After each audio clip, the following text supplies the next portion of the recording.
അകത്തുണ്ട്. ചേട്ടാ എന്താടി? ഞാൻ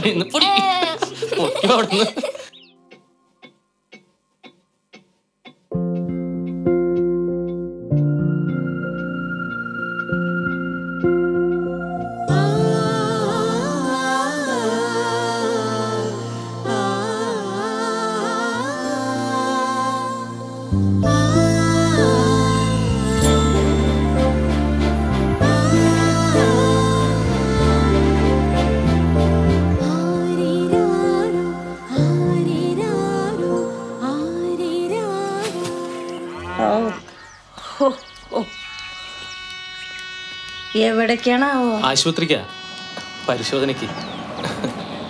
എന്താ വിശേഷം? വിശേഷണ്ടേ? അതെ, നമ്മുടെ കാലത്ത് ഇങ്ങനെ വല്ല പരിശോധന ഉണ്ടായിരുന്ന? വെറുതെ കാശുകളെ തന്നെ, അല്ലാണ്ട് എന്താ? ഈ പരിശോധനയ്ക്ക് കാശൊന്നും വേണ്ട. പ്രസവം കഴിഞ്ഞ് കാശ് ഇങ്ങോട്ട് കിട്ടും. മാത്രമല്ല, ഇന്ന് പണ്ടത്തെ പോലെ അമ്മയ്ക്കോ കുട്ടിക്കോ പ്രസവത്തിൽ അപകടം ഉണ്ടായെന്ന് കേൾക്കാറുണ്ടോ? അതാണ് ഈ പരിശോധന കൊണ്ടുള്ള ഗുണം. അതെയോ? ഗർഭകാല പരിചരണം അമ്മയുടെയും കുഞ്ഞിന്റെയും സുരക്ഷിതത്വത്തിന് അത്യന്താപേക്ഷിതമാണ്. ഗർഭം സ്ഥിരീകരിച്ചാൽ ഉടൻ തന്നെ ആദ്യ പരിശോധനയും രജിസ്ട്രേഷനും നടത്തുക.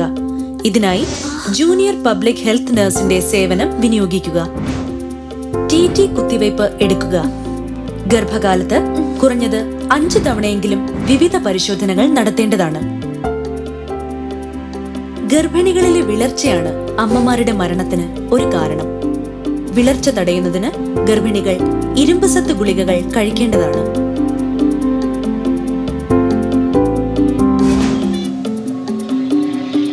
ഗർഭകാലത്ത് ഡോക്ടറുടെ നിർദ്ദേശപ്രകാരമല്ലാതെ മറ്റു മരുന്നുകൾ കഴിക്കാൻ പാടുള്ളതല്ല.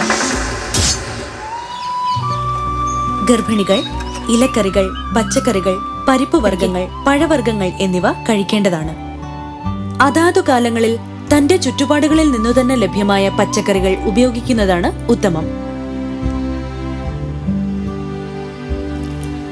ഗർഭിണി ആവശ്യത്തിന് ഭക്ഷണം കഴിക്കുന്നുണ്ടെന്ന് ഉറപ്പുവരുത്തേണ്ട ചുമതല അവളുടെ ബന്ധുക്കൾക്കും കുടുംബാംഗങ്ങൾക്കുമാണ്.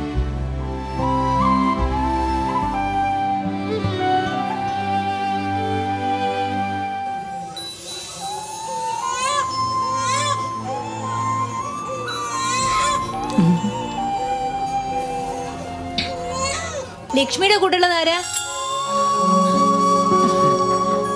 നല്ലൊരു സുന്ദരി പെൺകുഞ്ഞാട്ടോ. 3 കിലോ ഉണ്ട്.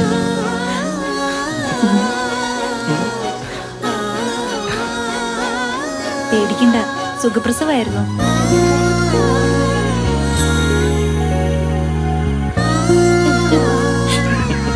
അച്ഛനെ നോക്കിക്കേ, ചക്കരവാവേ.